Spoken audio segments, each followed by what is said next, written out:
Video ಮಾಡಿರಿ ಆಮೇಲೆ ಏನು ಹೇಳಿದ್ರೆ 12x12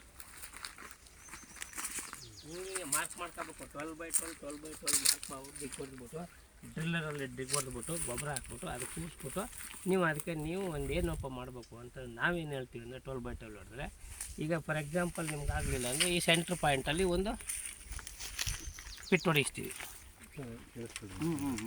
ಈ ಸೆಂಟ್ರ್ ಪಾಯಿಂಟಲ್ಲಿ ಪಿಟ್ ಹೊಡಿಸ್ತೀವಿ ರೀ. ಇಲ್ಲಿ ಸೆಂಟ್ರ್ ಪಾಯಿಂಟಲ್ಲಿ ಒಂದು 15 ಅಡಿ ಉದ್ದ, ಒಂದು 10 ಅಡಿ ಅಗಲ, 2 ಅಡಿ ನಾಟು ಪಿಟ್ ಹೊಡಿಸ್ಬಿಡ್ತೀವಿ. ಅದನ್ನು ಬೇಕಾದ್ರೆ ನೀವು ಸಿಮೆಂಟಲ್ಲಾರು ಮಾಡ್ಕೋಬೋದು. ಇಲ್ಲ ಸ್ಟ್ಯಾಪ್ ಗ್ಯಾಪ್ ಅರೇಂಜ್ಮೆಂಟು ಸರ್ ನಾವು ಅಂತಂದ್ರೆ ನೀವು ಹಳ್ಳ ಹೊಡೆದ್ಬಿಟ್ಟು ಅದಕ್ಕೆ ಒಂದು ಟಾರ್ಪಲ್ ಹಾಕ್ತೀವಿ. ಟಾರ್ಪಲ್ ಹಾಕ್ಬಿಟ್ಮೇಲೆ ನೀವು ಅದಕ್ಕೆ ಮೊದಲನೇ ಸತಿ ನಾವು ಹೇಳೋದು, ಮೊದಲನೇ ಸತಿ ನೀವು 10 ದಿವಸಕ್ಕೊಂದು ಸತಿ ಇಲ್ಲಿಗೆ ಟ್ಯಾಂಕರಲ್ಲಿ ಲೋಡ್ ಆಗಬೇಕು ನೀರು. 10 ಲೀಟ್ರ್ ಪರ್ ಪ್ಲ್ಯಾಂಟ್ ಬೀಳಬೇಕು. 10 ಲೀಟ್ರ್ ಪರ್ ಪ್ಲ್ಯಾಂಟ್ ನಾವು ಸೋಕ್ ಮಾಡೋದು ಹೆಂಗೆ ಅಂತಂತಂದರೆ ನಾವು ನೀರೇ ಮೇಲ್ಗಡೆ ಬಿಡೋದೇ ಇಲ್ಲ. ಗಿಡದ ಪಕ್ಕದಲ್ಲಿ ಈ ಥರ 2 ಇಂಚಿಂದು ಪೈಪ್ನಿಗೆ ತಗೊಂಬಿಟ್ಟು ವೇಸ್ಟ್ ಪೈಪ್ನಿಗೆ ಕಟ್ ಮಾಡಿಬಿಡ್ತೀವಿ. ಕಟ್ ಮಾಡಿಬಿಟ್ಟು ಫೇಸಿಂಗ್ ಟುವರ್ಡ್ ದಿ ಪ್ಲ್ಯಾಂಟ್ ಕಡೆಗೆ ರ್ಯಾಂಡಮಾಗಿ ಹೋಲ್ ಮಾಡ್ತೀವಿ. ಅದನ್ನು ಗಿಡದ ಜೊತೆಗೆ ಹೂತು ಬಿಡ್ತೀವಿ. ಅರ್ಧ ಅಡಿ ಮಾತ್ರ ಮೇಲೆ, 3 ಇಂಚ್ ಮಾತ್ರ ಮೇಲೆ ಇತ್ತು. ಒಂದು ಬಿಂದಿಗೆ ಕೊಡಬೇಕು. ಒಂದೊಂದು ಬಿಂದಿಗೆ ಉಯ್ಕೊಂಡು ಹೋಯ್ತಿರ್ಬೇಕು ಹೆಣ್ಣುಮಕ್ಳು. 10 ದಿವ್ಸಕ್ಕೆ ಒಂದು ಸತಿ.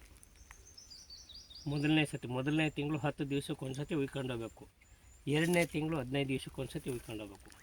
3ನೇ ತಿಂಗಳು 1 ತಿಂಗಳಿಗೆ ಒಂದು ಸತಿ ಉಯ್ಕೊಂಡು ಹೋಗ್ಬೇಕು. ದಿಸ್ ಕಾನ್ಸೆಪ್ಟನ್ನ ನೀವು ಈವನ್ ಅಡಿಕೆಗೂ ಅಡಾಪ್ಟ್ ಮಾಡ್ಬೋದು. ದಿಸ್ ಕಾನ್ಸೆಪ್ಟನ್ನ you can adopt even for areca also if it is 9x9 or 10x10 ಆ ಥರ ಇದ್ದರೆ. ತೆಂಗುಗೂ ಅಡಾಪ್ಟ್ ಮಾಡಿಸಿದ್ದೀವಿ ನಾವು. ತುರುವೇಕೆರೆಯಲ್ಲಿ ಒಣಗೋಗ್ತಿದ್ದಂಥ ಅಡಿಕೆ ಗಿಡಗಳನ್ನೆಲ್ಲ ರಿಜುವಿನೇಟ್ ಮಾಡಿಸಿದ್ದೀವಿ. ಸೇಮ್ ಕಾನ್ಸೆಪ್ಟ್ ಆಗಿ ಆಯಿತಾ. ಇಲ್ಲಿ ನೀವು ಬೆರ್ ಪ್ಲ್ಯಾಂಟ್ಗೆ ನೀವು ಆಟ ಆಡ್ಬೋದು, 5 ಕ್ಲಾಸಾಗಿ ಆಟ ಆಡ್ಬೋದು.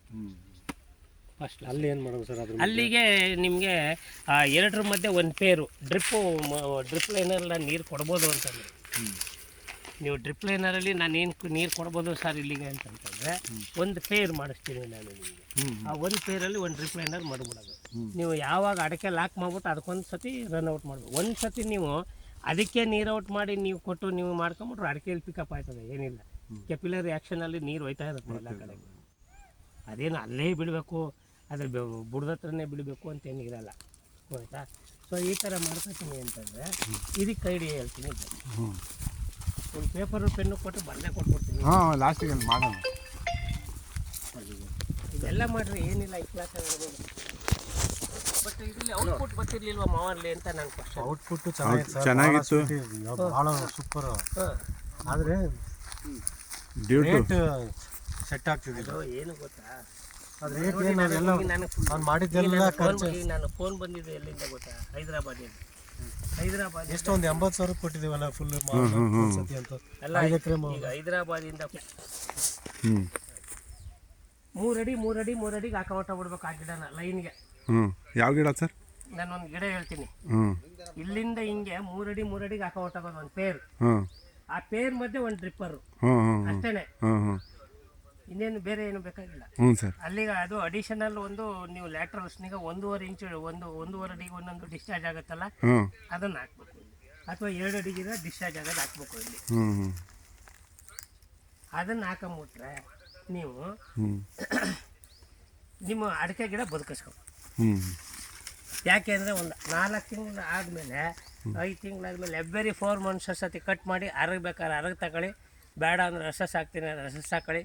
ಅದು ಬೇಡ ಅಂದರೆ ಕಟ್ ಮಾಡಿ ಸುಮ್ಮನೆ ಹಾಸಿ, ಸುಮ್ಮನೆ ಅಷ್ಟೇ ಕಟ್ ಮಾಡಿ ಹಾಸಿ ಅಷ್ಟೇ, ಇನ್ನೇನೂ ಇಲ್ಲ ಅಲ್ಲಿ ಕೆಲಸ. ಉಳುಮೆನೇ ಮಾಡೋಂಗಿಲ್ಲ, ಮಲ್ಚಿಂಗ್ ಮಾಡ್ಬೇಕು. ಈ ಥರ ಪ್ಲ್ಯಾನಿಂಗ್ ಮಾಡ್ಕೊಂಡು ಹೋಗ್ಬಿಟ್ಟು ಹಾಸ್ಬಿಟ್ರಿ ಸುಮ್ಮನೆ ಒಂದು ಕಡೆಯಿಂದ ಹಾಸ್ಕೊಂಡು ಹೋಗ್ಬಿಡಿ ನಿಮ್ಮ ಜಮೀನಿಗೆ. ಅದನ್ನ ಅಂದರೆ ಇದನ್ನು ನಾವು crop residue management and surface mulch ಅಂತ ಹೇಳ್ತೀವಿ. ಈ ಥರ crop residue management with surface mulch ಮಾಡ್ಕೊಂಡ್ರೆ ನಿಮ್ಗೆ organic carbon content year by year ನೀವು ಯು ಕ್ಯಾನ್ ಎನ್ರಿಚ್. ಉಳುಮನೆ ಮಾಡಿಸುವ ಅದು ಮೊದಲೇ ಟೆಂಪರೇಚರ್ ಜಾಸ್ತಿ, ಮತ್ತೆ ಅಲ್ಲಿ ಉಳುಮೆ ಮಾಡಿಸ್ತೀನಿ ಅಂದರೆ ಅಲ್ಲಿರ್ತಕ್ಕಂಥ ಕೇಳ್ಕೊಂಡೆ ಹೊಡಿಬಾರ್ದು ಅಂತಿದ್ದೀವಲ್ಲ, ಉಳುಮೆ ಅವ್ರಿಗೆ ಗೊತ್ತಾಗೋದಿಲ್ಲ ಪಾಪ. ಆ ಕಡೆ ಅವ್ರ ಹಳೆ ಕಾಲದವರು ತೂತೆ ಅಭ್ಯಾಸ. ಅವ್ರ ಕಾಲದಲ್ಲಿ ಮಳೆ ಹೋಯ್ತಿತ್ತು, ಎಲ್ಲ ಬರ್ತಿತ್ತು, ಎಲ್ಲ ಆಯ್ತಿತ್ತು. ಈಗ ಪ್ರಕೃತಿನೇ ವಿಕೋಪಕ್ಕೆ ಹೋಗಿದೆಯಲ್ಲಪ್ಪ. ಉಳುಮೆ ಮಾಡಕ್ಕೆ ಒಂದು ಕಾರಣ ಐತೆ ಸರ್, ಇಲ್ಲಿ ಡ್ರಿಪ್ ಚೆಕ್ ಮಾಡೋಕ್ಕಾಗಲ್ಲ, ಅಷ್ಟು ಇದು ಬೆಳ್ಕೊಂಡ್ಬಿಡುತ್ತೆ. ಡ್ರಿಪ್ ಚೆಕ್ ಮಾಡೋಕ್ಕಾಗಲ್ಲ, ಜಾಸ್ತಿ ಬೆಳೀತದೆ. ಅಷ್ಟು ಶೂಸ್ ಹಾಕೊಂಡು ಹೋಗ್ರಿ ಅಂತ ನಾವು ಶೂಸ್ ಒಂದು ಕೋಲ್ ತಗೊಂಡು ಹೋಗ್ಬೇಕು, ಹುಳ ಉಪ್ಪಟ್ಟಿ ಇರುತ್ತೆ ಅಂತ. ಬೇರೆ ಹಾವಿಂದು ಭಾಳ ಕಾಟ. ಹಾಕೊಂಡು ಹೋದ್ರೆ ನಿಮಗೆ ಡ್ರಿಪ್ ಲೈನರ್ನು ನೀವು ಎಲ್ಲಿ ಹೋಗಿದೆ ಆ ಲೈನ್ಗೆ ನೀವು ಅದನ್ನ ಎತ್ಕೊಳ್ಳಂಗೆ ಅವಕಾಶ ಮಾಡ್ಕೊಂಡು ಮಾಡಿ, ಏನು ತೊಂದರೆ ಏನಿಲ್ಲ. ಅದ್ರ ಮೇಲೆ ಮಾಡ್ಬಿಡ್ತೀವಿ ನಾವು ಡ್ರಿಪ್ ಲೈನರ್ ಮೇಲೆ. ಡ್ರಿಪ್ ಲೈನರ್ ಮೇಲೆ ಇವ್ರಿಗೆ ಹುಳ ಉಪ್ಪಟ್ಟಿ ಬರುತ್ತೆ ಅಂತ ಹೆದರಿಕೆ. ಹಾವಿಂದು ಜಾಸ್ತಿ ಇಲ್ಲಿ ಹಾವುಗಳದು. ಹಂಗಾಗ್ಬಿಟ್ಟಿದೆ. ಹುಲ್ ಬೆಳಕಂತಂದ್ರೆ ಅದ್ರ ಎಲ್ಲಿ ಕಾಲಿಗೆ ತಗೊಂಬೋದು ಗೊತ್ತಿರಲ್ಲ, ಅವು ಎಲ್ಲಿ ತಗೊಂಬೋದು ಗೊತ್ತಾಗಲ್ಲ. ಯಾವುದು ಪ್ರಾಣಿನೂ ಕೂಡ ನಮಗೆ ಅದು ಕೆಟ್ಟದ್ದು ಮಾಡಲ್ಲ, ನಾವು ಕೆಟ್ಟದ್ದು ಮಾಡಲ್ಲ. ಅದಕ್ಕೆ ನಾವೇನು ಮಾಡ್ತೀವಿ, ಗಮ್ ಬೂಟ್ ಹಾಕೊಂಡು ಓಡಾಡ್ತೀವಿ. ನೀವು ಕ್ರಾಪ್ ರೆಸಿಡ್ಯೂ ಮ್ಯಾನೇಜ್ಮೆಂಟ್ನಿಗೆ ನಾನು ಮಾಡಿಬಿಟ್ರೆ ಇಲ್ಲಿ ನಾವು ಅದೆಲ್ಲ ಹಾಸ್ಬಿಟ್ರೆ ಎಲ್ಲ ಬಂದು ಊರ್ಲಿರೋ ಅವೆಲ್ಲ ಬಂದು ಸೇರ್ಕೊತದೆ ಅಂತ ನಿಮ್ಮ ಮನಸ್ಸಲ್ಲಿದ್ದರೆ ದಟ್ ಈಸ್ ರಾಂಗ್. ನೀನು ಇಲ್ಲಿ ಓಡಾಡಿದ್ರೆ ಈ ವೈಬ್ರೇಷನ್ಗೆ ಹೊಟ್ಟೋಯ್ತಿರ್ತವೆ. ಇಲ್ಲಿ ಓಡಾಡಿದ್ರೆ ಅವು ಕಿವಿ ಇಲ್ಲ, ಏನೂ ಇಲ್ಲ, ಅದು ವೈಬ್ರೇಷನು. ನಾನು ಅಲ್ಲಿ ಇಲ್ಲಿ ಬೂಟ್ಸನ್ ಕಾಲ ಹಾಕೊಂಡ್ರೆ ಶಬ್ದಕ್ಕೆ ಯಾರೋ ಬರ್ತಾವ್ರೆ ಅಂದ್ಬಿಟ್ಟು ಅವು ಪಾಡ್ಗೆ ಹೋಯ್ತಿರ್ತವೆ. ಹೋಯ್ತೇನಪ್ಪ, ಇಲ್ಲ ಅಂದ್ರೆ ಒಂದು ಕೋಲ್ ಇಟ್ಕೋಬೇಕು ಕೈಯಲ್ಲಿ. ಬರ್ತದೆ, ಕೀರ ಬರ್ತದೆ, ಇದು ಬರ್ತದೆ ಅಂತ ನಿಮ್ಮ ಮನಸ್ಸಲ್ಲಿದ್ದು ಈ ಕ್ರಾಪ್ ರೆಸಿಡ್ಯೂ ಮ್ಯಾನೇಜ್ಮೆಂಟ್ ಮಾಡೋಕ್ಕಾಗಲ್ಲ ಅಂತಂದ್ರೆ ನಿಮ್ಮಂಥ ಜಾಗಕ್ಕೆ ಬಂದು ನಾನೇನು ಉತ್ತರ ಕೊಡೋಕ್ಕಾಗಲ್ಲ. ನನ್ನ ಜಮೀನಲ್ಲೇ ನಾನು 10 ವರ್ಷ ಆಗಿದೆ ಉತ್ತು. ಈಗ ನೀವೇನು ಅಡಕೆ ಹಾಕಿದ್ರಿ ಆ ಥರ ನಾನು ಕಡ್ಡಿ ಹಾಕಿರೋದು, ಇಪ್ಪನೇಳ ಕಡ್ಡಿ ಹಾಕಿರೋದು.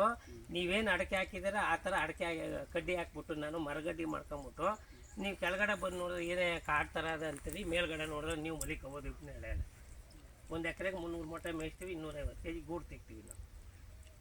ಹೋಯ್ತೇನ್ರಿ? ನೀರು ಇಲ್ಲ, ಕರೆಂಟ್ ಇಲ್ಲ, ಹೋಯ್ತನಪ್ಪ, ಲೇಬರ್ ಪ್ರಾಬ್ಲಮ್ ಇದೆ. ಇದನ್ನೆಲ್ಲ ಹೆಂಗೆ ಓವರ್ಕಮ್ ಮಾಡಬೇಕು ಅನ್ನೋ ಕಡೆ ಗಮನ ಹರಿಸಬೇಕೇ ಹೊರತು ಅವು ಬಂದು ಸೇರ್ಕತ್ತು ಸರ್, ಇದು ಬಂದು ಸೇರ್ಕತ್ತು ಅನ್ನೋದು that is not excuse for me. ಅರ್ಥ ಆಯ್ತಾ? ಈಗ ನಾನು ಹೇಳೋದೇನು ಅಂದರೆ ಆ ಟೆಕ್ನಾಲಜಿ ಅಡಾಪ್ಟ್ ಮಾಡ್ಕೊಳ್ರಿ, ಫಸ್ಟ್ ಕ್ಲಾಸಾಗಿ ಬರ್ತದೆ ಅಷ್ಟೇ. ನಿಮ್ಗೆ ಇವ್ರಿಗೆಲ್ಲ ಅದಾಗಲ್ಲ ಅಂದರೆ ಇವು ಒನ್ ಎಕರ್ಗೆ ಅಡಾಪ್ಟ್ ಮಾಡಿ, ಅಷ್ಟೇ.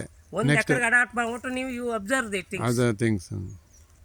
ಇದರಿಂದ ಬೆರಿಫೈ. ಈಗ ನಾನು ತೋರಿಸಿದ್ದೀನಿ ತೆಂಗಿನ ಸೊಸಿ ಮಧ್ಯದಲ್ಲಿ ಹೆಂಗೆ ಹಾಕ್ಸಿದ್ದೀನಿ ಅಂತ ಬೆಳಿಗ್ಗೆ ತೋರಿಸಿದ್ದೀನಿ. ಇದರಲ್ಲಿ ನೀವು ಹಾಕೋದು ಯಾವುದು ಅಂತ ಹೇಳಿ ಅದನ್ನೇ ಫ್ಲೆಮಿಂಜಿಯಾ ಸಮಲೇಟನ್ನೇ ಅದ್ರೊಳಗೆ ಇದನ್ನ ಮಾಡ್ಬೋದಾ?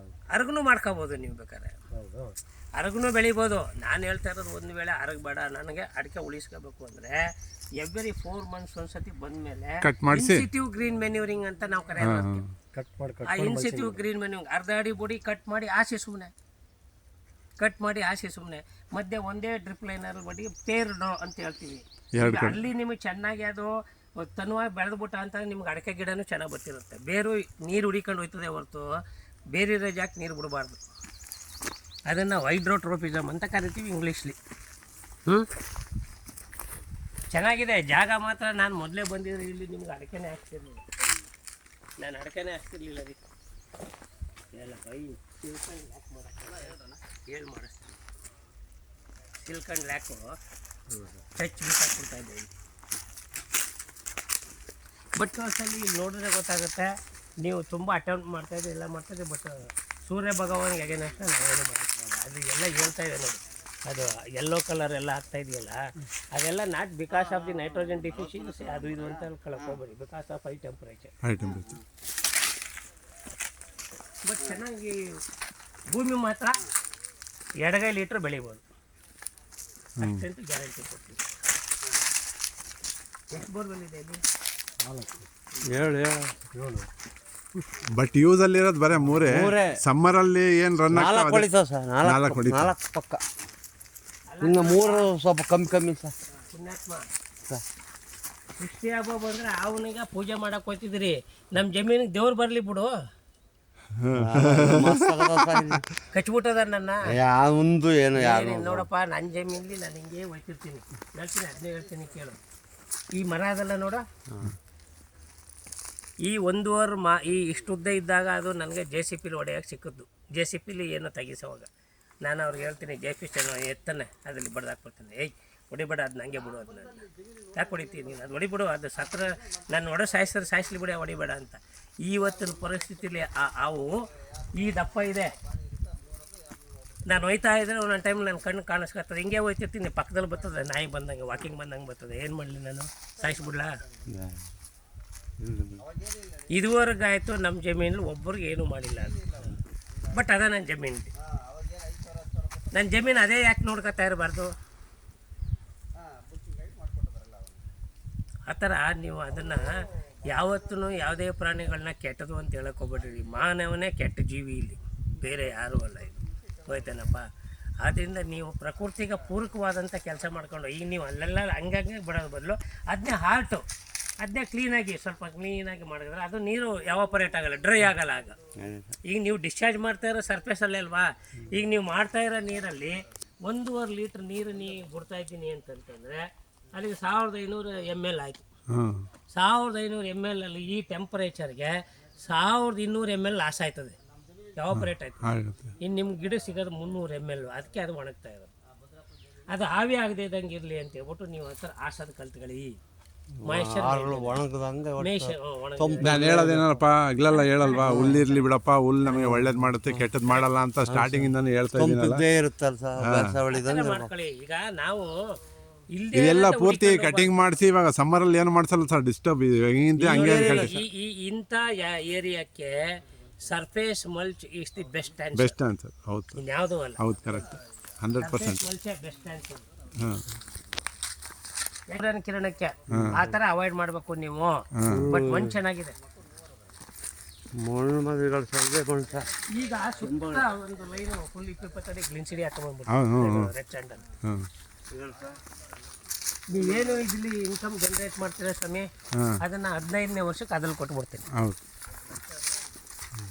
ನೀವೇನು ಇದ್ರಲ್ಲಿ ನೀವು ಸಂಪಾದನೆ ಮಾಡ್ತೀನಿ ಅಂತೀರಾ, ನಾನು ಹೇಳ್ದಂಗೆ ಕೇಳಿದ್ರೆ 15ನೇ ವರ್ಷಕ್ಕೆ ಅದ್ರಲ್ಲಿ ನಾನು ದುಡ್ಡು ಕೊಡ್ತೀನಿ. ಯಾವುದ್ರಲ್ಲಿ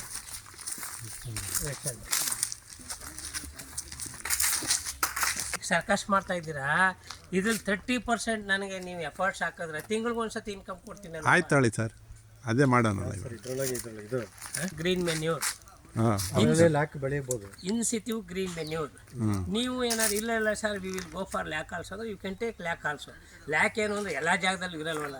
ಹೌದು, ಎಲ್ಲ ಎಲ್ಲಿ ಲ್ಯಾಕ್ ಇದೆ ಅದು ಕಟ್ ಮಾಡ್ಕೊಳ್ತೀವಿ, ಉಳಿದನ್ನೆಲ್ಲ ಅಲ್ಲಿಗೆ ಮಲ್ಚ್ ಮಾಡ್ತಾರೆ ಅಷ್ಟೇ. That is also crop residue management ಆಗುತ್ತೆ ಅದು. ಇವಾಗ ಅದರಿಂದ ಇದು ಅಡಿಕೆಗೆ ಏನು ಕ್ರಾಸ್ ಇನ್ಫೆಕ್ಟಿವಿಟಿ ಸ್ಟಡೀಸಲ್ಲಿ ನಾನು ಹೇಳ್ತಾ ಇರೋದು ಮೋಸ್ಟ್ ಸ್ಪೆಸಿಫಿಕ್ ಅಂತ. ಅಷ್ಟಕ್ಕೆ ಅದಿಲ್ಲ ಅದು ಸತ್ತೋಗುತ್ತೆ, ಇಲ್ಲ ಅಂದ್ರೆ ಸ್ವಲ್ಪ ಮೋಸ್ಟ್ ಸ್ಪೆಸಿಫಿಕ್. ಈ ಯಾವ ಥರ ರೇಷ್ಮೆ ಹುಳುಗೆ ಕಡ್ಡಿನೇ ಬೇಕು, ಅದೇ ಥರ ಆ ಒಂದು ಇನ್ಸೆಕ್ಟ್ಗೆ ಅದು ಕಾಲೋನೈಸ್ ಹಾಕಕ್ಕೆ ಒಂದು ಫ್ಲೆಮಿಂಗಿಯಸ್ ಅಮೈನೇಟ್ ಆಗಬೇಕು. ಇಲ್ಲ ಅಂತಂತಂದರೆ ಬೇರೆ ಪ್ಲ್ಯಾಂಟ್ ಬೇಕು. ಇವೆರಡು ಕಮರ್ಷಿಯಲ್ ಎಕ್ಸ್ಪ್ಲೈಟೇಷನ್ ನಾವು ಮಾಡ್ತಾಯಿದ್ದೀವಿ. ಆಯಿತಾ? ಹ್ಞೂ ಸರ್. ಇದರಲ್ಲೂ ನೀವು ಮಾಡ್ಬೋದು ಬೇಕಾದ್ರೆ. Subsoil micro irrigation technology develop ಮಾಡ್ಬೋದು. ಹೆಂಗೆ ಅಂತ ಹೇಳ್ತೀನಿ ಬನ್ನಿ. ಹೇಳಿ ಸರ್.